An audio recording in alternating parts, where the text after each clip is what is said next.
And we're here, ladies and gentlemen, back here on Half-Ass Pod, here on the HAP Film Panel. Today we are doing our movie review of A Nightmare on Elm Street 2, Freddy's Revenge. I'm your boy Corn, and over here we have, as usual, he is not only the author, the creator, the end-all, be-all of Walter Paisley Cafe and Spadal, Mr. Mark Flad. Mark, say what's up to the people, man. Konnichiwa and V Gates, everyone. Welcome to the podcast. Well, you were just welcome. Well, I'm glad to have you here because I'm a part of this too. Hey, I'm going to get an intro down. I always do this awkward. Hey, that's my thing. All right. Hi, everybody. I'm dead. Look, man, between broken internet, or not broken internet, lost internet, going live for what, almost 4 minutes under the wrong title. We're back at it again. Yeah, we're doing right here on Half. shout out to Jaron. He says Half is crushing it tonight. Yeah. Yes, thank you, Jaron. Thank you. Ladies and gentlemen, now, as Mark and I were talking about before, we were talking about how Wes Craven did not direct this movie. Wes Craven did not direct this movie. And Mark, do you want to explain why Wes Craven did not want to direct the sequel to his own movie, to his own creation? Yeah, he passed on it. Mostly he just didn't like the script. And he didn't like how Freddy Krueger was coming out of the dream world. His vision was more of him being more in the dream world and everything.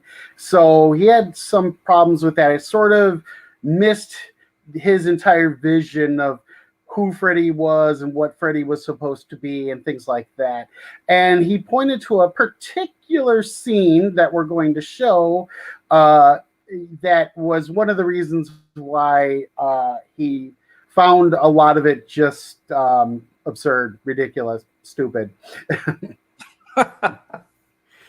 and because the reason why I want to know about the director and Wes Craven leaving and all this stuff is because we've seen this happen in other franchises. We just saw where they just created a quote unquote reboot of Child's Play without having anyone involved from the original. But technically, they can't really make a sequel and all other stuff because, obviously contracts and studios and, business stuff. Money. That's all it really comes down to, money. Yeah. But, with this sequel, this to me was a very different way we got a Freddy Krueger. We are somewhat used to, after seeing the first one, we're just going through the lens of the first movie, right? We're already used to seeing Freddy Krueger as someone who kind of has his own presence. He doesn't have to go through people. He doesn't have to make you imagine him through someone else. It's always through, he jumps from mind to mind to mind, right? This movie, it's not the case. This is all done through the main character. It's kind of like this main character is schizophrenic and he has like this alter ego who is Freddy Krueger. And to me, while a lot of people I noticed complained about it, to me, I was like, it would seem weird to me if they did that, if it was A Nightmare on Elm Street 6. But the fact that we only got one movie of Freddy Krueger, we don't know Freddy Krueger after one movie. No one can say that. So if we get a sequel and now we have a Freddy Krueger who is, he's letting you know who he is through someone you care about or someone you go to school with or your best boy or whatever. That's creative. Now, I can't say you have to like it or anything, but that is very clever and creative. You got to give credit where credit's due. And to me, I got to give them credit for that. What about you, Mark? What was your thought about who Freddy Krueger was in this second movie before we start getting into like obviously like different scenes and stuff? Yeah, I think you got a point. I mean, they were trying to take a different direction, and maybe just for the sake of not repeating themselves. I do know, however, that the script was originally, uh, I guess, I don't know, going to be from, I forgot the woman's name, but she had an idea, something about uh, Freddy Krueger being in a teenage girl or a woman, and Freddy takes over the fetus, which might sound familiar to people because that's what they did in Nightmare 4, which is a script that she did write. So she had different, the producers had different ideas for the second one and things like that. So, but they kind of went with her. Part of her pitch was something about possession, that she envisioned Freddy possessing someone. So, they passed on her original idea with the girl being pregnant onto this script about Jesse being possessed by Freddy. And dude, man, I gotta tell you, man, like with that idea of them doing it that way, I'm like, look, you got me sold.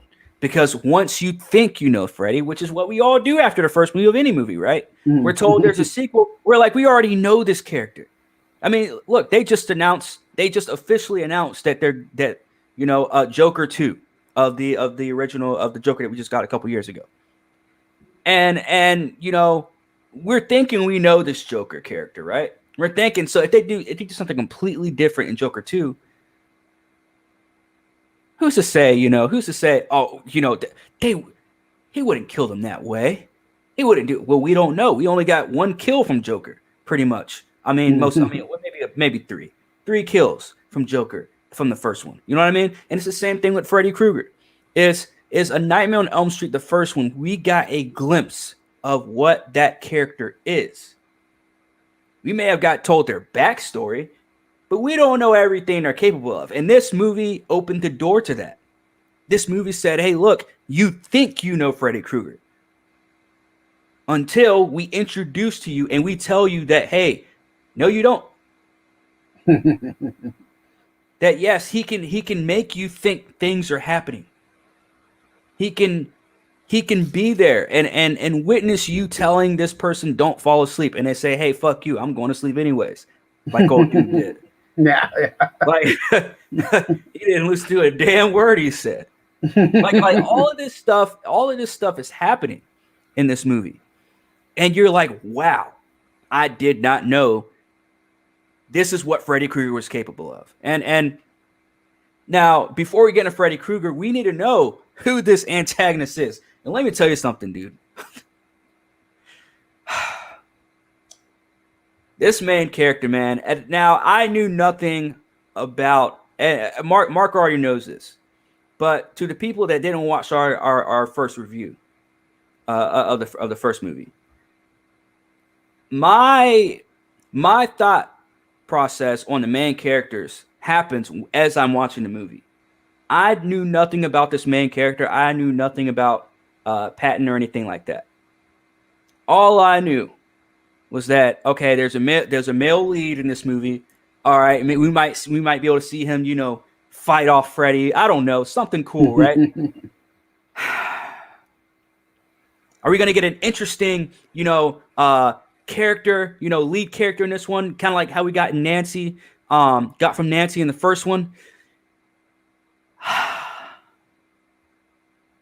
Ladies and gentlemen, might I introduce to you all who our main character of this movie is.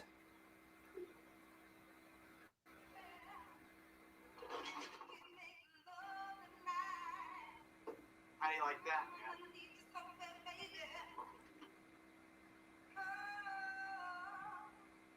This is your main character. Now, Mark,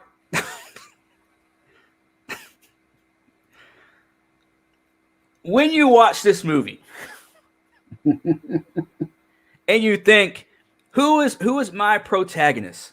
Who is the guy that I'm going to be watching for between an hour and two, rooting for? When you saw this scene, and there's more to this scene, ladies and gentlemen, but I don't know about the whole copyright stuff here on YouTube, so I don't want to show too much at once.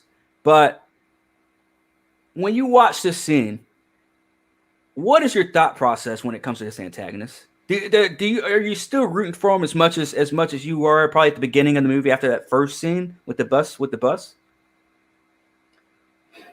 Well, I remember seeing this, back in the day in the original run. I don't know if I saw it in the theater or if I saw it on V. I know I saw it either when it was in theaters or pretty close. But yeah, I mean, even back then, now mind you, I'm an old punk rocker. So, it was kind of like, here we go, because like, I'm just like, yeah, here's some crappy synth music. And then they have some kid with an 80s hair dancing, and whatever. It's like, it just felt like, oh, I guess this is the obligatory, I mean, even back then to me, it seemed corny, but you're talking to a person that was, I don't know, a very cynical 13-year-old. So yeah, but yeah, so that was just kind of like, I don't know, for me, it was just like, yeah, okay, whatever. I mean, there are scenes now in horror movies. Yeah, I mean, look, I think of like some Friday the 13th movies back from the 80s, and there's just always some corny scene like this, and I think this is the one, like the little dance thing, and then just he bumps the drawer closed. Spider-Man 3. What's that? Spider-Man 3. Yeah, they were Spider-Man 3 before Spider-Man 3 was Spider-Man 3. So yeah, and we all know how everybody shits on that. So, but there was an internet back then for people to. I mean, it was just, whatever, unless you met him in real life and discussed this, there wasn't some sort of thing going on. Now, of course, since there has now been sort of an established LGBTQ cult following of this film, and I guess that's pointed to because, there weren't really any gay heroes in any horror movies back then. And this was like the closest they got. And I guess this scene is pointed to, and in some ways I think it's, I don't know, it's like, look, it's like, I'm not going to tell people about, what they, but I am a supporter of the LGBTQ community as well. But yeah, it's just, to me, it's like, I don't know, it seems like kind of a reach, but I'm not one to do that, like, yeah, I just to put it out there. I identify straight and, whatever. I like to think of myself as an ally, but I'm like, okay, if that's really what you want out of it. But I just thought it was just another corny 80s scene, even back then. It's like, yeah, in retrospect, we can look at all these movies that came out much later in the decade and see the same thing happening over and over again. But yeah. So. And you know what? I saw the not the interview. I didn't watch the whole interview, but I saw a clip where the writer of this movie was like, yeah, I think it was that video that you sent us in the in the chat, and where the writer's like, yeah, like I kind of left little hints of it, but it wasn't like, like, hey, this character is, but look, I didn't even think about that until after I watched that video you sent anyways. Like, what really kind of made me, the only time I ever thought about that in this movie, honestly, was when when the best friend was like in the bed and he was like, yeah, you want, what did he say? Like, you want to be in her. He's like, you want to be in her, but yet you want to sleep with me or something like that. Yeah, you want to be in here with me? Yeah. And I was like, wait, and I had to rewind. I was like, wait, what did he say? And I had to rewind it back. I was like, am I missing something? Like, and then I watched that video you sent, and I was like, okay. Yeah, that is definitely one of the big ones of how the critique of the homoerotic subtext of the film.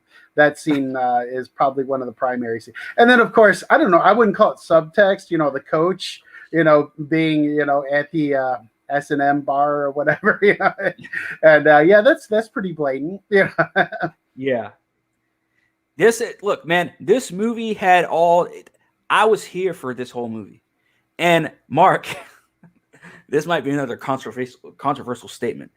I enjoyed this movie a little bit more than I did the first one, but don't get me wrong, this movie had a lot of problems too. This movie had a lot of problems too. And before I get to my problems, because our problems might be similar, I want to have your opinion on this movie in terms of what did you have problems with when it came to this movie? Well, one thing that actually bugged me is kind of a technical thing, but this recent viewing, I remembered feeling something about it, and I was like, "There's something wrong here," and then afterward, I went to look into what it was, and sure enough, I believe it was like beginning with the pool scene. Robert Englund was not in the Freddy Krueger outfit or costume. That was not him. Really? And that was what was bothering me. It's like something looks off because, mind you, here in 2021, we've seen Robert Englund in the Freddy costume for 7 movies. Did they make a 7? I think they did. I don't know, but or Freddy's Nightmare was a Nightmare. But either way, the director just found like he didn't think that Freddy was or Robert Englund was big enough or imposing enough to do what he wanted him to do, like to be menacing for the pool scene. And I think that was also some part of obviously what Wes Craven didn't like was him being out and attacking people at the pool scene. Of course, this is before he knew that Freddy was going to be played by somebody else. But looking at Freddy and in that, that was he didn't look like Freddy. There was something about him that just was really off. And so I just think that probably just made the second movie even more confusing. I have to be on I guess I kind of got to be on board with some of the things about where a lot of the dream aspects has been taken out. But it's like, I don't know, I guess it sounds wishy-washy. I can see where maybe they wanted to go in a different direction and all of that. But it's so hard for me to sit here right now having seen every Freddy Krueger that's been made, and other, there was a TV show. He wasn't a cast member, but he was like a host, like the Crypt Keeper or something. Just things like that. So just in retrospect, it's like there was something off about the whole thing. It's just Freddy didn't seem as Freddy much. And then obviously, like, it wasn't Robert Englund, but either way, I guess this movie is just, it's not something I want to give a complete F or anything. It's just sort of like, it has good moments. It has a lot of bad and some silly that just in campy stuff that make it fun to watch. It's kind of all over the place. My issue with this movie, man, is logic, man. Mm-hmm. Pure fucking logic. But before we get to that, I want to say shout out to Terry the neighbor. What's up, Terry? Terry. Always good to see you in here, man. Keep rocking, bro. But my issue with this movie is most definitely logic. Now, he tells his best friend, don't fall asleep. Because all this horrible shit that's happening to me, it happens when you fall asleep. And what is the first thing this dude does, man? This motherfucker falls asleep.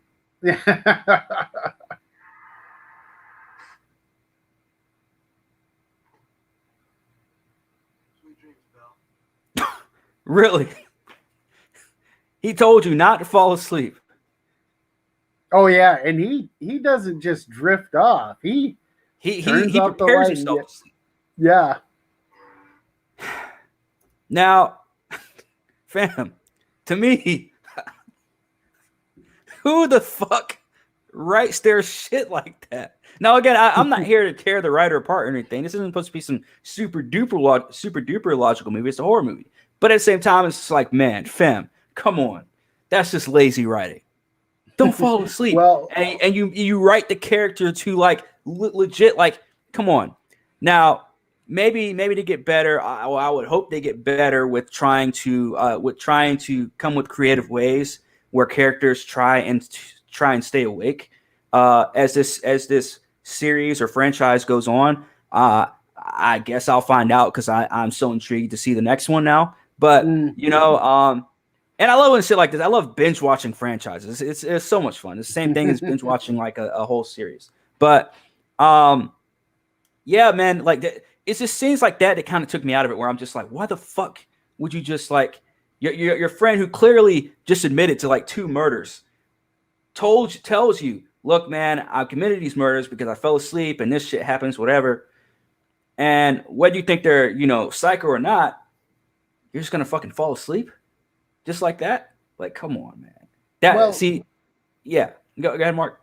Oh, I just to say, I mean, one thought that comes to my mind though is, in the movie, Grady is established as a jackass. I mean, Jesse and him pretty much get in a fight, in PE, or whatever, and then they end up becoming friends. But it's kind of funny how it's like it seemed kind of fast, like, oh yeah, now we really like each other. But I don't know. That's the way movies are. Like, that's what guys do. They fight each other and then become friends. Like, hey, fucking not always. So but he definitely stayed a jackass, and maybe that was what they were going for. I'm not giving a strong defense, but that's just kind of what came to my head. Like, well, yeah, he's a jackass, and this is a jackass thing that Grady would do. I mean, now you say that, yeah, I kind of can see where you're coming from. I look, man. At the same time, like, look, man. If you're telling me that your life or someone else's life is in your hands, and that look, man, this person's at large. They're fucking coming for us. They're coming for us in our sleep. I couldn't do it. I couldn't fall asleep. But yeah, look. This movie had a lot of plot holes, had a lot of things wrong with it, but at the same time, I also saw a lot of good in it. This was the 80s horror movie. Like, this was the perfect definition of like orchestrating the 80s, I guess, lifestyle or culture into a horror movie. This is the best one I've seen thus far. And that's including Halloween 5, which I thought was a very 80s style horror movie. But this right here, I think this one takes the cake for me so far. Again, I hope to continue to keep diving into 80s horror and 70s, early, before my time horror movies, the cult classics, right? Look, this movie had, 80s hairstyles, like we mentioned with the main character. And what about Lisa too? Lisa was the real MVP of this whole movie. I mean, I felt like Lisa was probably the main character rather than fucking Jesse. Like, this dude just kept pissing me off the whole movie. I was just like, Jesse, why this? Why are you doing this? Why are you doing that? Lisa was the only logical person in this whole movie. The parents were very illogical. I mean, I mean, I don't know if you want to talk about that parakeet scene, but well, we got to show that.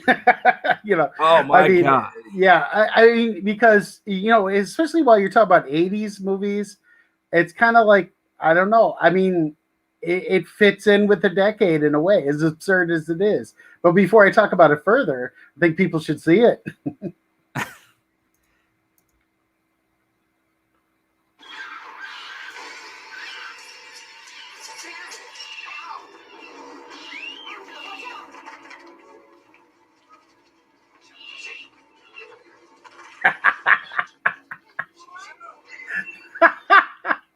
Oh no, Dad!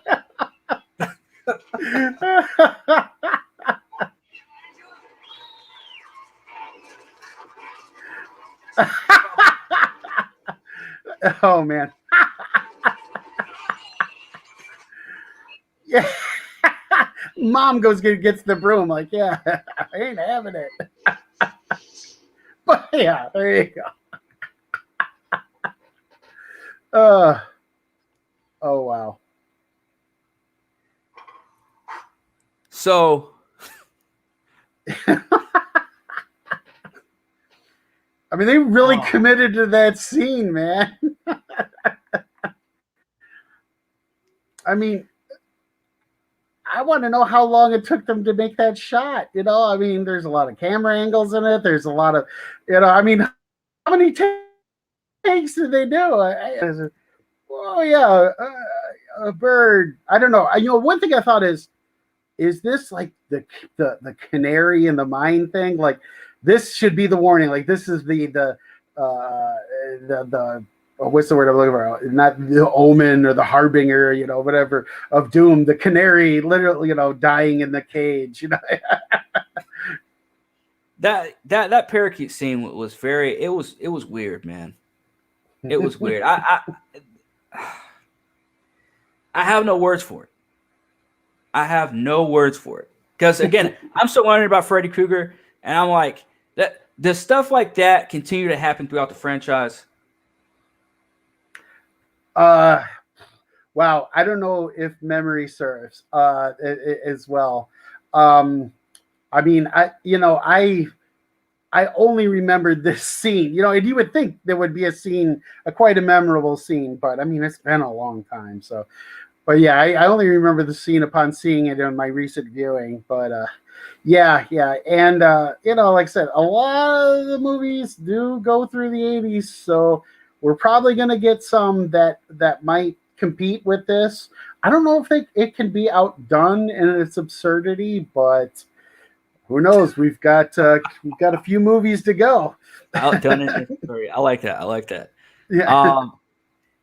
Look, and now that we've talked about, some of the stuff we don't like from the movie, I want to talk about this scene, man. This is probably the most popular scene of the whole movie, right? But to me, it's my favorite scene because it really shows. Now, Mark, I know you have some opinions about this scene, but it really shows how scary and how threatening Freddy Krueger can be at its fullest in this movie. Thus far, obviously, I haven't seen any other movies, but thus far, because I know Freddy Krueger gets more funnier and more clever and stuff like that, but I hope at the same time he doesn't get more, as he gets funnier, he doesn't get more like hokier, more campy, more like carnival-esque type of Freddy. I really hope he can still keep that seriousness and still keep that horror I guess atmosphere to him and that horror feeling to him. But this movie, this scene right here that we're about to show you, boy, I like this Freddy Krueger. I fucking like this Freddy Krueger.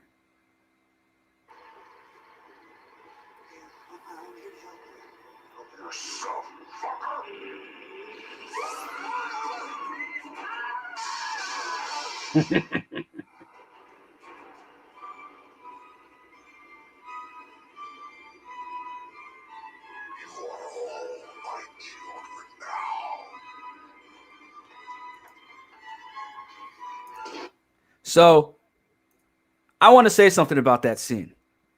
I love that scene. I fucking love that scene. Because here's the reason why. Because in my serial killers, I like for them to be evil. I like for them to embrace being evil. Michael Myers, yeah, he does it in his own way. Jason, I'm not too sure.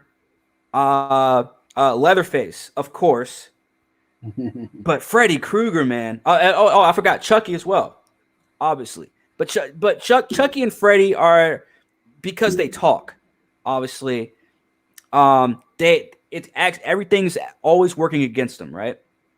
Because most serial killers and most, at least in the slasher genre, you don't want them to really necessarily talk. And that's why I thought that I Know What You Did Last Summer could have been a franchise. That's why I always thought, Scream should have done better with their movies as well, at least with their later movies as well. Maybe this upcoming sequel, the fifth sequel, might change my mind. I don't know, but we'll see. But in the horror genre, at least in the slasher genre, I enjoy them not talking because it leaves that mystique. Once they start talking, everything's working against them. And the only two that I've seen that were able to pull it off have been the two most popular ones that talk, Chucky and Freddy. But this movie gave me those vibes that I was longing for in the first movie, which was, yeah, I can haunt you in your dreams. Yeah, I can play games with you and do this and do that. And yeah, instead of just slicing this guy in half, I just gave him an Irish whip across the fucking table, and that was it. But for at least for this 8 to 10 seconds, I am going to show you while standing in front of flames and giving you this very, to me, a very important image, and to me the most important image of the entire movie, which is Freddy Krueger standing in front of the flames and saying, look, and in the most evil, deep, gritty voice saying, you are all my children now. I fucking love it, man. I love it. To me, that was the best scene of this whole movie. I watched this movie for an hour and a half just to see that fucking scene. Just to see that fucking scene. And man, look, never say that a scene makes a movie, but god damn it, man. That scene made that movie, man. That scene legit, because I hated the main character. I can't say I hated him, but I didn't. I wasn't so focused on Jesse because Freddy was working through Jesse the whole time anyway. So Jesse couldn't really do anything. And at the end of the day, guess who saved the day? Lisa, of all people. Mm-hmm. Lisa saved the day. And let me tell you something. That caught me by surprise. I thought Jesse was going to be able to find a way. Maybe Jesse and Lisa teamed up against Freddy. Nope. Jesse didn't do shit. And that to me was like, why have a main character when a main character cannot do shit? Literally. Like, Mark, have you ever seen Game of Thrones? Yeah, the first few seasons. I kind of. Okay, all right. You remember that? You remember that character Sam? Yeah. Oh yeah, I've got his Funko Pop. That dude was completely fucking useless. I hated every fucking scene with him. But yet he survived in the end. To me, Jesse is the Sam Tarly of fucking of A Nightmare on Elm Street 2, Freddy's Revenge. That to me is the equivalent to who Jesse was in this movie. Lisa saved the day. Lisa is Arya. That's I'll say that. That's who Lisa is. But that at the end of the day, that was my favorite scene of the movie. Mark, what was your favorite scene? Oh wow, that's I tried to think of that when I was watching because you often ask that question. But because the parakeet scene only appeals to my love of camp and absurdity. It is ridiculous, and it's probably, after what you just said, it's like, yeah, it definitely takes away from the sincerity of the movie. So yeah, that's a good point. But it did respond a reaction from me somewhat. But yeah, there's really hard to say. There's not anything that I can really think of that would come up as a favorite scene in the movie. Like nothing that really impressed me in some way, because mostly some things that just really just I don't know, like the beginning scene with the bus being in the canyon, that was kind of interesting, although that does say something about the practical effects. I don't know, could you tell that because when I was younger and saw this movie at first, like the scene where the school bus is on like one of the mesas or whatever it is, in that desert canyon, And like this time I could tell, oh, I'm like, oh, that's such a model. I don't know. How did that look to you as a person who didn't grow up in that era and has seen much better special effects? Yeah. It looks like Trumers. Like if I didn't know what I was watching and I walked in to the room and that scene was playing, I thought I was watching Trumers or Tremors. How do you say that movie? Oh, okay. That really old. I don't want to call it really old, but Tremors. Tremors. Yeah, I think Kevin Tremors. Bacon was in it, right? Yeah. Yeah, and they made like what, 1 million of those movies. Yeah, much like it's got like over 7 movies from what I understand. Yeah. So yeah, I mean, I didn't really mind that scene too much, but it was definitely it was weird. It was a weird scene. And again, that's another thing about this movie too. Is like they have these weird scenes, and in the next scene it'll be something super clever. It's like one scene is super creative, and the next scene is the next scene is not that creative, and now you're dealing with an entire movie of, again, what's the phrase I always use? Roller coaster of maybe not necessarily emotion, but roller coaster of being creative and not just throwing shit at the wall and seeing if it sticks and saying, hey, well, that's our movie. You know what I'm saying? Like, it's like, whoa, wait, fam, what? You know? What's up, Smith? Ladies and gentlemen, the one and only Smith has arrived. What's up, man? Nothing much. So, I'm not too familiar with the fan base of this movie, but I'm pretty sure the general consensus is that it's bad, right? Like that's the standing. Yeah. Aside from the LGBTQ cult following that it has because of the as it's described, the homoerotic subtext of the film, and I guess it's also enjoyed for its camp or whatever, and so that's so it's kind of like one of those things where it gained a cult following much later, but it was much reviled at the time, coming out of the first one and everything, and this is the sequel you're giving us? Yikes, But it made a shitload of money. Yeah, you guys already talked about the bird. Yeah, the parakeet scene. But if you want to say more, please tell us. What did you think of it? I don't know if I've ever seen this one before. I watched it the first time, or maybe I've caught it on TV but didn't fully watch the whole thing. But that was like the most ridiculous thing I've ever seen. And I think that Freddy Krueger did that. That's the funny thing. To think like that's something that Freddy, and like I said, like this is only the second movie, so who are we to say that, that's Freddy Krueger doesn't do that. They open up that element in this movie, but at the same time, it's like, wow, like what did you accomplish doing that as well? That's one of those, another, roller coaster. Great scene. Next scene, you get the fucking parakeet. Like, come on, man. But Smith, what was your favorite scene in this movie? I guess the baseball coach getting killed with a jump rope. He's getting dragged to the locker room and he's like screaming like, no. I enjoyed that scene as well. Again, the kills in this movie they're somewhat clever. But might I say, there's one thing that kind of left me scratching my head, and maybe Mark or Smith, one of you guys can tell me exactly why and how this could even happen. Sorry, I think I'm at the wrong scene. Here we go. This. So she kisses him.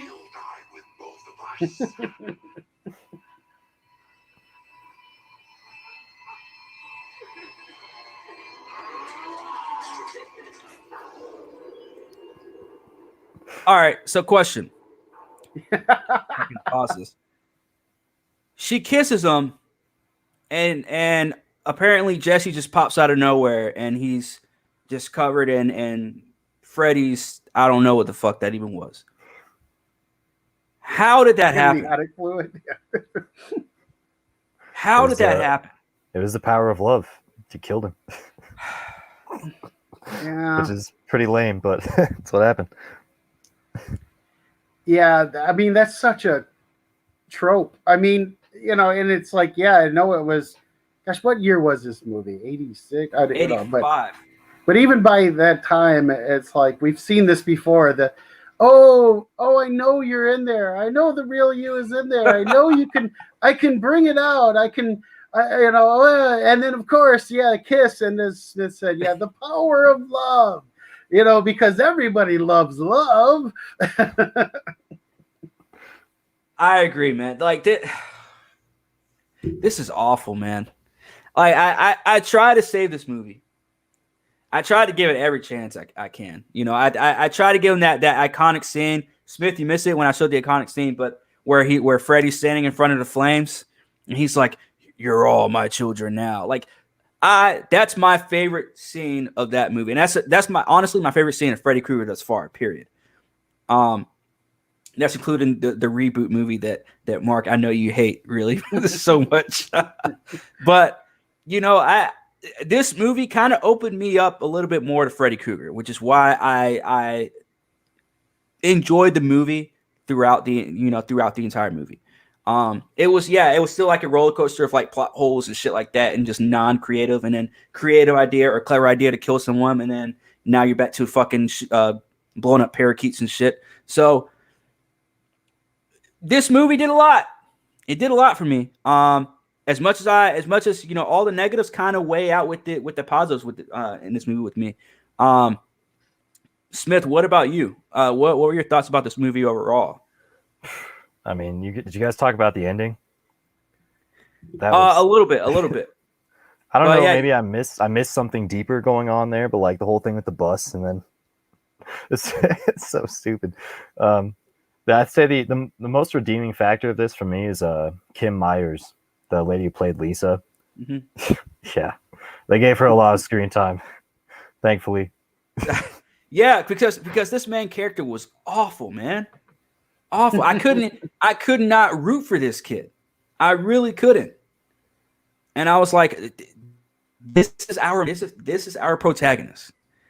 And I will forever scratch my head as to why we got the protagonist that we got. But yes, like you said, Smith, thank fuck we had Lisa, man, because she not only saved the day for Jesse, she saved the day for the audience. Period. And that's part of the reason why I enjoyed this movie. Mark, what about you? What were your overall thoughts? Well, it's in context with what you're saying, I don't know if it was intentional or not, but I mean, she definitely serves as the de facto final girl, where in horror films, and I was reading about it, like, oh yeah, they decided to go with a male lead instead of the usual final girl, but they still gotta have one in her for sure. Yeah, I mean, although she's not the center of Freddy's attention, but she still stands out as a character. And of course, going back to the like the LGBTQ observations of it, where there's some sort of struggle with Jesse sort of being an allegory of somebody that's in the closet or whatever. So it's their conflict and their relationship and the tension and the friction there. And yeah, I think though the drama in this film goes through that. And yeah, and Lisa, the character is handled well as far as that is concerned. But despite the corny kissing Jesse out of Freddy, but I really hope that doesn't happen later on in this franchise. There's a few things, like after watching this movie, I'm just like, I really hope this doesn't happen, that doesn't happen throughout this franchise, and this will be good for me. Because like like you said, like the whole power of love gets rid of Freddy Krueger. That kind of left me like just scratching my head, like, okay, so they can just use the power of love for the rest of the fucking franchise. Like, I don't know.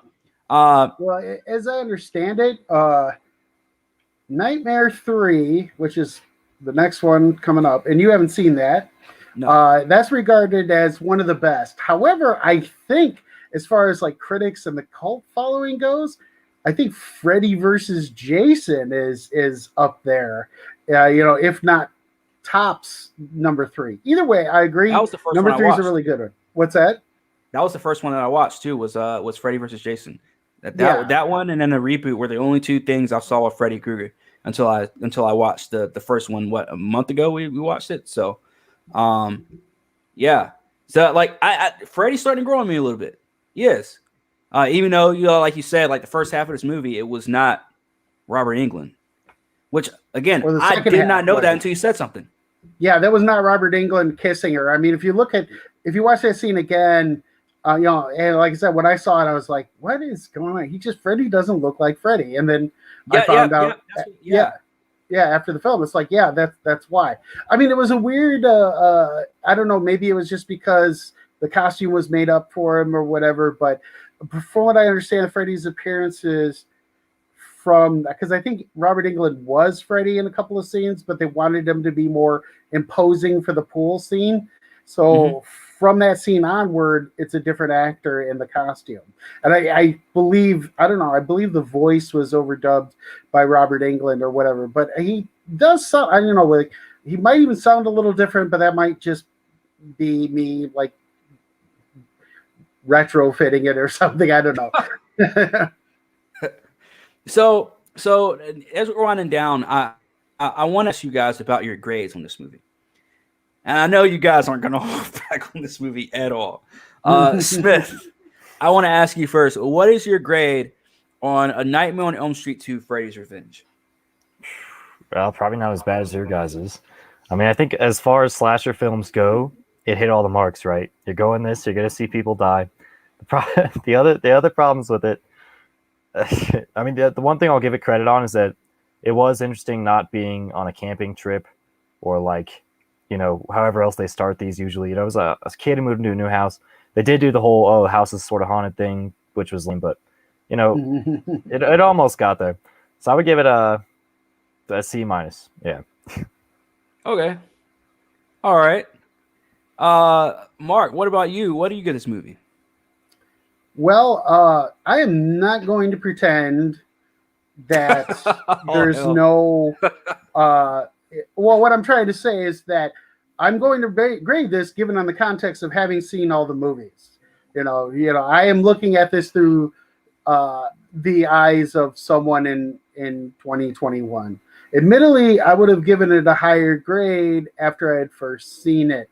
To me, while the film was a little different, coming out of the first one, though, Freddy was really exciting at the time. He really was something different than what I was used to.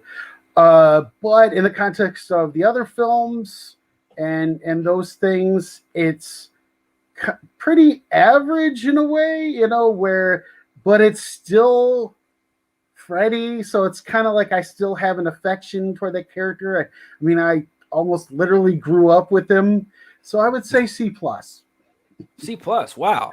Yeah. Look, that's a lot better than what I thought you were going to get. That. But I mean, C being, like I said, being like literally like middle, the average, yeah, where it's just a little bit above that. Wow, that was a lot better than what I thought you were going to get, man. Honestly, because I remember we got on pre-recorded, and I was like, you're like, I got some stuff to say about this movie, and I'm like, oh shit, and especially about that pool scene that we talked about, at length, I forgot to mention that. I just thought that was hilarious. Another scene where Lisa was looking out the window at the party, and everything's on fire, and then she glances back and sees Freddy in the kitchen, and he just goes, bam, and he knocks over some of Mom's china. Yeah, it's like, what are you fucking funny? Yeah. And I was kind of live tweeting to you guys, and I comment on that part? I was like, no, I commented on the part where he orders a beer in the gay bar and they give it to him in a rocks glass. I'm like, look, I'm like, I don't think they're gonna get that wrong in a gay bar, but I mean, not that I've been to every gay bar, whatever. I've been to a couple, but yeah, but but I mean, that was just a funny observation. And then just him knocking over the plates. What came to my mind was, What was that, a budget constraint? Like, all right, like we got to use so and so's mom's house, and she said it was okay. We bought this china at the thrift store, so Freddy can knock that over, but nothing else, because it seems just seem like, okay, they're supposed to establish him as a badass further on, but of course, yeah, with the plates. So I thought that was kind of funny. That's like an MST3K moment, where riff tracks. That made no sense to me. That made zero sense to me. Look, man, this movie, look, like I said, it's got the same amount of problems as it does, in terms of sense of creativity. And it kind of weighs itself out. So, I mean, I have to give it an honest grade. And my honest grade for this movie is definitely going to be a C. Just a solid C. Just because it's a horror movie, right? And like Smith, just like you said, it checks every single box when it comes to slasher, right? So it's got the horror side down to it. It's just the creative side, the actual story side to it. It's just shit. So, you got, on the one end, you got the horror side, and then you got the story side. It turns out to be a pretty okay, decent movie. I'm not going to say it's the worst movie I've ever seen. It's definitely not the best, but it's obviously not the worst either. So, got to go with a C, right? Smack dab, in the middle, just a C. That's my grade for this movie. But to the fans, to all the people, what do you all grade it? Do you guys grade it an A+? To some of you people, I've seen some people, not many. Some people say, "Oh, it's the best Freddy movie." But I've also seen the same amount of people saying that Halloween 3 was the best Halloween movie of the franchise. And it's not. It's the worst. But anyways. We may have to talk about Halloween 3 because I'm not saying it was the best, but I liked it.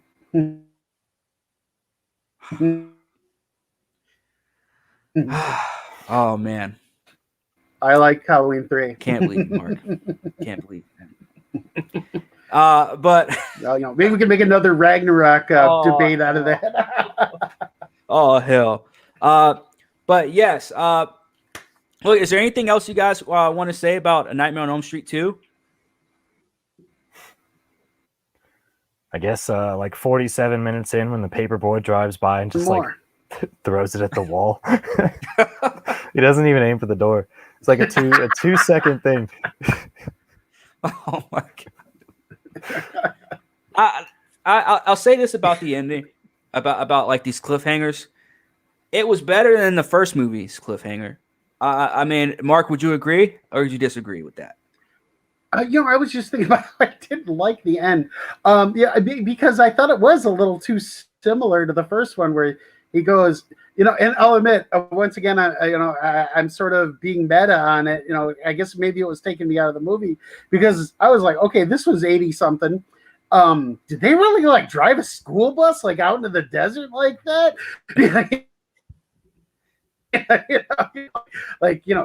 Wow, I wonder how much they paid for that school bus, and did they break it?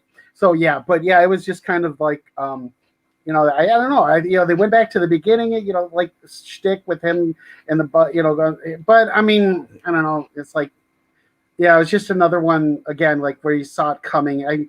Even more so, it's like, well, yeah, the first one, okay, but the second one, it's like, oh, okay, I get it. We got to have room for a sequel. The ending to this one, but why did you like it? I mean, it was just different. It was more of a clear cut, okay, we know this is a cliffhanger, because remember the first movie, we did not even know that was even a cliffhanger.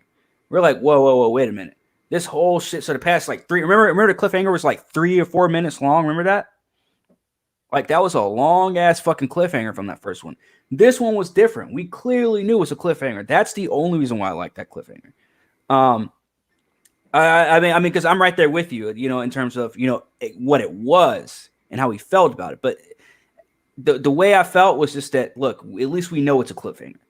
At least we're not being led on for 4 or 5 minutes about whether it's a cliffhanger or whether it's, in conjunction with the actual storyline at the end of the movie. But to go back to just that ending, just the fact that the whole power of love thing, and you hit the nail right on the head, because I couldn't really think of the phrase power of love.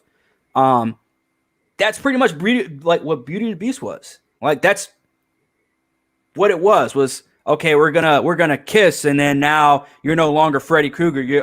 I got Jesse now, and it's just I am forever gonna be like so angry at that fucking at that result, at that ending of that movie, because that makes zero fucking sense. And that could really fuck up your franchise too later on when people are trying to figure out how do we get rid of this guy. Let's just go back to 30 years ago when you could just kiss him. Yeah. So, but that's our thoughts on A Nightmare on Elm Street 2, Freddy's Revenge. Let us know what you guys think in the comments. And make sure you guys hit that like and subscribe here as well. We're almost at 300 subscribers, so let's get those subscriber counts up. I am me. And Mark Plaid, where can people find you? At www.thewalterpaisleycafe.com. You can also find me on the social media, the major social media platforms, Instagram, Facebook, and Twitter at Mark Plaid or Schpidau, SCHPIDAUU, or the Walter Paisley Cafe. I'm all over the place. I'm not too difficult to find, so check it out. Check out my art under the banner of Schpidau. So, I am me.